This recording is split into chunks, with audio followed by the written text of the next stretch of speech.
Student को लगता है कि टीचर का जो लाइफ है, टीचर की जो रहन सहन है वो आइडियल है, वो मॉडल है, वो अनुकरणीय है, ऐसा उनको लगता है। अब एकदम माइक्रो लेवल पे वो टीचर का थिंकिंग, टीचर का आचरण, टीचर की साइकोलॉजी, इसका ऑब्जर्वेशन करता है और उस ऑब्जर्वेशन के आधार से टीचर जैसा बिहेव करता है उस ढंग से बिहेव करने के लिए वो अनुकरणीय रोल निभाता है। इसलिए टीचर का रोल, टीचर का बिहेवियर, टीचर की साइकोलॉजी एकदम आइडियल ऐसी होनी चाहिए। आज भी समाज को लगता है कि टीचर एक आइडियल पर्सनैलिटी है। उस आइडियल पर्सनैलिटी की जो आइडेंटिटी है वो आइडेंटिटी निभाने की जिम्मेदारी आज के टीचर के ऊपर है। वो आइडेंटिटी निभाते समय ट्रेडिशनली जो वैल्यूज चलते आए हैं उसको भी संरक्षित करना पड़ेगा और जो मॉडर्न वैल्यू अभी नए तरीके से उभर रहे हैं उसको भी एक्सेप्ट करना पड़ेगा। अभी मॉडर्न वैल्यूज में क्या होते जा रहा है? अभी मॉडर्न वैल्यूज कहते हैं कि इक्वालिटी इज वेरी इंपॉर्टेंट। एक कास्टिज्म के आधार से और क्या बोलते हैं लिंग्विस्टिक के आधार से कौन तो लेडीज है, गर्ल्स है, इसलिए उसको असमान लिखना, उसके ऊपर अन्याय करना, उसको कम लिखना बहुत ही गलत बात है। अपनी जो पैट्रियार्ची जो सोच है वो सोच को हमें बदलना पड़ेगा। हमारी सोच ही इक्विलिटी ओरिएंटेड होनी चाहिए। इंडिया में दो तरीके से ऐसी असमानता निर्माण होते आई है। एक तो कास्ट का आधार लेके डिस्पैरिटी समाज में है और लिंग्विस्टिक का आधार लेके डिस्पैरिटी समाज में है।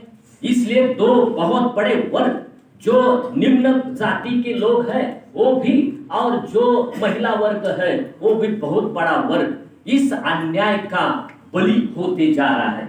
इसलिए टीचर को विद्यार्थियों के मन में इक्वालिटी की जो अवेयरनेस है वो अवेयरनेस बढ़ाना चाहिए और स्टूडेंट्स को ऐसा लगना चाहिए कि हम सब बराबर के नाते से जीना चाहिए और बराबरी का एटमॉस्फेयर निर्माण करने की जवाबदारी मेरी भी है।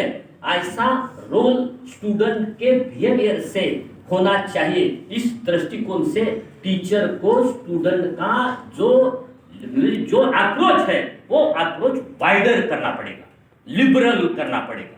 तो संकुचित तरीके से स्टूडेंट की सोच नहीं होनी चाहिए। इस ढंग से टीचर को प्रयास करते रहना पड़ेगा। टीचर का सबसे बड़ा इंपॉर्टेंस इसमें है कि विद्यार्थी की सोच आलोचनात्मक होनी चाहिए, क्रिटिकली होनी चाहिए। जो भी कुछ सही समाज में लगता है वो सही है क्या नहीं, इसके बारे में इंटेलेक्चुअली और लॉजिकली उन्होंने क्वेश्चंस पूछना चाहिए। ये जो समाज में जो सही कहलाता जाता है वो सही है क्या नहीं, इसके बारे में उसकी जो साइकोलॉजी है, इसकी जो इंटेलेक्चुअल थिंकिंग है वो चिंतनशील होनी चाहिए। कोई चिंतनशील मुझे साइकोलॉजी होने के साथ ही वो इंटेलेक्चुअली डेवलप होने के साथ ही वो इमोशनली इंटेलेक्चुअली डेवलप होना चाहिए। Emotions are very important for the development of students' personality.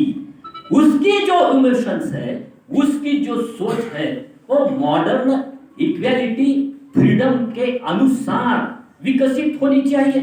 आज का युग तो डिजिटल युग है। आज के युग को ये मैनुअल नाम का जो थिंकर है उनको ऐसा लगता है कि जो ट्रेडिशनल सोसाइटी थी वो ट्रेडिशनल सोसाइटी इंडस्ट्रियल सोसाइटी में ट्रांसफॉर्म हो गई। इन 18th century there was a revolution, industrial revolution is made in cloth industry at Britain. Cloth industry in 18th century there are three revolutions are important. One is American Revolution against the British Empire. American Revolution. America is a first world who is make freedom movement in America and he is independent. independent. Then France revolution, French revolution जो 16वां Louis था, उसके against 1789 में जो French की राज्य क्रांति हो गई, उस राज्य क्रांति का जो चीफ था वो जेन जाक रूसो था। जेन जाक रूसो अगर होता नहीं था तो फ्रेंच राज्य क्रांति नहीं हो सकती थी, ऐसा बोला जाता है। जेन जाक रूसो हो, वोल्टेयर हो, मॉन्टेस्क्यू हो, ये जो थिंकर्स है, उन्होंने फ्रांस में जो जुल्मी राजवट थी उनके अगेंस्ट लोगों को प्रेरित कर दिया, फ्रीडम के बारे में, इक्वलिटी के बारे में लोगों को अवेयर कर दिया। और वर्ल्ड में सबसे पहले डेमोक्रेसी कहाँ इस्टेब्लिश हो गई? फ्रांस में इस्टेब्लिश होगी। National assembly, human rights national assembly कहाँ ऑर्गेनाइज हो गई? फ्रांस में ऑर्गेनाइज हो गई।